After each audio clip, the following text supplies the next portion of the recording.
Assalamualaikum warahmatullahi wabarakatuh. Perkenalkan, nama saya Muhammad Fawaz Akbar dari kelas PAI 4D. Di sini saya akan membahas dan menjelaskan tentang UTS materi dalam mata kuliah Filsafat Pendidikan Islam yang akan saya sampaikan. Nah, jadi pertanyaan yang pertama, jelaskan bagaimana pengertian filsafat pendidikan Islam dapat mempengaruhi praktik pendidikan di madrasah dan pesantren dan berikan contoh konkretnya.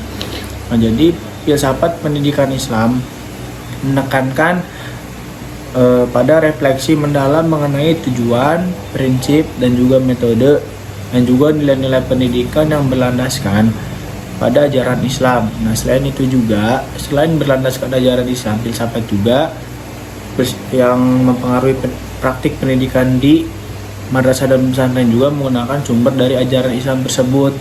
Sumbernya baca Al-Quran, hadis, dan juga ijtihad para ulama dan lain sebagainya. Nah, tujuannya untuk membentuk insan kamil atau manusia sempurna yang tentunya beriman kepada Allah dan Rasul-Nya dan juga berpengetahuan luas dan bisa berkontribusi positif kepada masyarakat lainnya. Contohnya di pesantren itu mempelajari kitab-kitab kuning seperti Safinah, Talim Muta'alim dan sebagainya. Nah, ini menjadi aktivitas rutin untuk memperkuat kemampuan dan memahami teks-teks agama. Nah, jadi di sini siswanya diajak untuk berdiskusi tentang isi kitab kuning tersebut sehingga mencerminkan filsafat pendidikan Islam yang menekankan kepada tafakur atau refleksi. Nah, soal yang kedua, bandingkan kedudukan filsafat pendidikan Islam dengan filsafat pendidikan Barat. Apa saja kelebihan dan kekurangannya? Nah, jadi filsafat Islam dan filsafat Barat itu tentunya sangat berbeda. Nah, filsafat Islam itu berlandaskan yang pertama Al-Quran dan hadis. Jadi apabila ada yang membantah dan sebagainya itu masih bisa dijelaskan dengan dalil seperti Al-Quran, hadis, atau ijtihad para ulama dan sebagainya. Nah, kalau misalkan filsafat Barat itu lebih ke arah liberal, yang artinya ya mereka berpikiran bebas. Artinya filsafat ini ya tidak filsafat ini ya ke arah Barat lah pemikirannya gitu dibanding filsafat Islam. Nah, apabila filsafat Islam itu tersusun dengan rapi ya dari mulai sumbernya kita harus tahu dan sebagainya. Nah, apabila filsafat Barat itu kan lebih ke arah yang orang-orang Barat lah yang membuatnya gitu, bukan orang-orang Islam tapi orang-orang yang non Muslim gitu. Nah, kelebihan dan kekurangannya dalam pendidikan Indonesia ya tentunya berimpaknya sangat besar. Apabila filsafat Islam dikembangkan dalam pendidikan itu ya akan bisa menciptakan insan-insan kamil yang berguna yang tentunya bertakwa kepada Allah Subhanahu wa taala dengan meyakinkan akidahnya bahwasanya la ilaha illallah Muhammadur Rasulullah, yaitu Tuhan selain Allah dan Muhammad utusannya Allah gitu kan. Apabila itu dikembangkan kan akan bisa membuat generasi-generasi Islam ke depannya yang lebih baik gitu. Nah, dan apabila filsafat Barat kekurangan kelebihannya ya kalau misalkan filsafat Barat mungkin dari segi teori lebih banyak gitu kan, yang artinya mereka menganut teori yang emang banyak teorinya gitu tentang spekulasi apapun itu. Nah, itu bisa jadikan diterapkan dalam pendidikan, tapi juga tak lupa kita juga menyandingkannya dengan filsafat Islam. Nah, soal ketiga, kerangka kerja filsafat pendidikan Islam juga dapat digambarkan sebagai sistem yang mengintegrasikan nilai-nilai Islam dengan proses pendidikan. Nah, artinya ini juga mencakup kepada metode, tujuan, dan juga konten pembelajaran. Nah, ruang lingkupnya meliputi dimensi yang pertama spiritual atau hubungan kita dengan Allah Subhanahu wa taala gitu kan, dengan Tuhan. Yang kedua ada moral, yang ketiga ada sosial, dan keempatnya fisik. Nah, manusia dalam ini berupaya mengembangkan kerangka ini dan membangun individu-individu yang bertakwa dan juga berilmu dan tentunya berakhlak mulia yang nantinya akan bisa berguna untuk masyarakat. Nah, kerangka kerja yang menggambarkan ruang lingkup filsafat yang itu yang pertama ada ontologi atau hakikat realitas, yang artinya mengkaji tentang hal-hal yang realistis atau hal-hal yang real adanya gitu. Nah, yang kedua kerangka epistemologi atau hakikat pengetahuan. Nah, kajian ini, kajian epistemologi ini adalah kajian tentang bagaimana manusia memperoleh, memvalidasi, dan menggunakan pengetahuannya.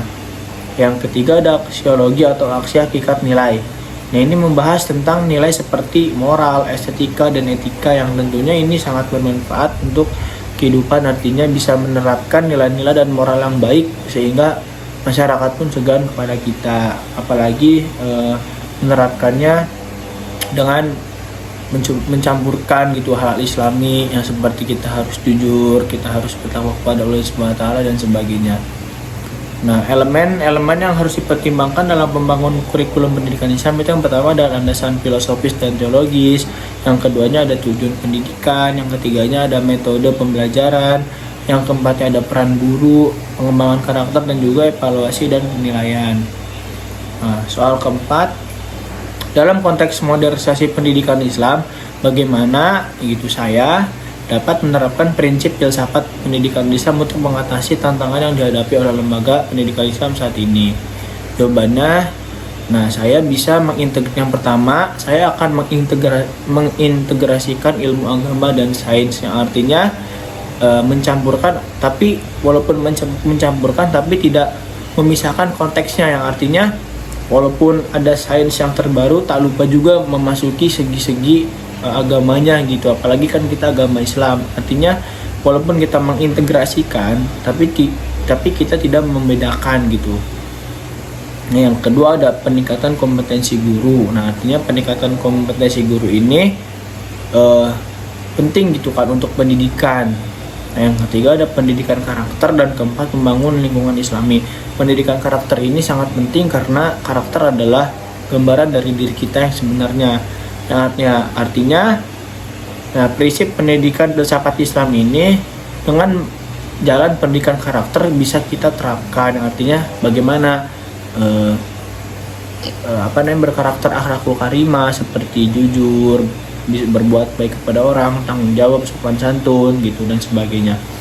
Yang keempat membangun lingkungan Islami, maksudnya membangun lingkungan yang emang harmonis, yang artinya selalu merasa dekat kepada Allah Subhanahu wa taala. Nah, soal yang kelima, urgensi dan fungsi pendidikan Islam dalam membantu karakter siswa. Nah, jadi filsafat pendidikan Islam memiliki urgensi dan fungsi yang sangat penting dalam membantu karakter siswa. Hal ini didasarkan pada prinsip-prinsip Islam yang menekankan pengembangan manusia secara holistik, baik dari aspek spiritual, intelektual, emosional maupun sosial. Nah, urgensinya seperti apa? Yang pertama, pembentukan akhlakul karimah dan mulia. Dan tentunya akhlak ini sangat penting ya, karena kan cerminan daripada diri kita, dan bahwasannya Rasulullah juga kan di yang pertama diutus untuk menyempurnakan akhlak, yang artinya kita harus mencontoh akhlak baginda Nabi, dan itu bisa diterapkan dalam pendidikan Islam, yang artinya seperti hal-hal kejujuran, hal-hal tidak berbuat curang dan sebagainya gitu kan. Nah, yang kedua ada peningkatan kesadaran spiritual. Nah, artinya terus menekankan kepada spiritual atau hubungan kita dengan Tuhan, yang artinya terus beribadah dan menjauhi melaksanakan perintahnya, menjauhi larangannya, atau bisa kita sebut dengan takwa. Yang fungsinya seperti pedoman nilai, pembentukan karakter Islami, dan juga peningkatan kesadaran moral. Nah, soal keenam, tinjau pendekatan studi pendidikan Islam yang ada saat ini gitu kan. Apa saja pendekatan yang paling efektif dalam meningkatkan kualitas pendidikan Islam dan mengapa? Yang pertama ada pendekatan integrasi ilmu, artinya mengintegrasikan ilmu agama dan ilmu pengetahuan umum agar membantu siswa memahami hubungan antara keduanya, jadi balance gitu ya, maksudnya balance.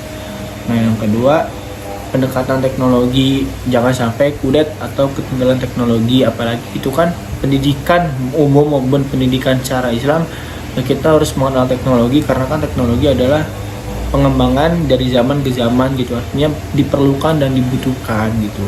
Nah, yang ketiga pendekatan kolaboratif, artinya kolaboratif itu menyatukan gitu kan, atau menyatukan dan membersamakan lah gitu kan.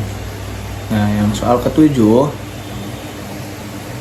Hakikat pendidikan dalam konteks pendidikan Islam, apa saja komponen utama yang harus ada dalam program tersebut. Nah, artinya jadi yang pertama, rancangan program pendidikan yang mengintegrasikan hakikat manusia dan hakikat pendidikan dalam konteks pendidikan Islam harus menekankan nilai-nilai kemanusiaan, spiritualis atau enggak spiritualis dulu baru kemanusiaan, dan pengembangan karakteristik individu atau siswa. Nah, hakikat manusia dalam Islam merujuk pada fitrah manusia sebagai makhluk spiritual yang artinya selalu beribadah gitu kan, perlunya beribadah, intelektual tentang pemikiran ataupun sosial, artinya berbaur dengan masyarakat luas gitu kan. Sementara itu, hakikat pendidikan adalah proses pembimbing manusia untuk mencapai potensi terbaiknya dalam berbagai aspek kehidupan yang diridhoi Allah Subhanahu wa taala. Komponen yang harus ada di dalamnya itu yang pertama, landasan nilai Islami seperti tauhid, ibadah maupun akhlak yang mulia atau akhlakul karimah.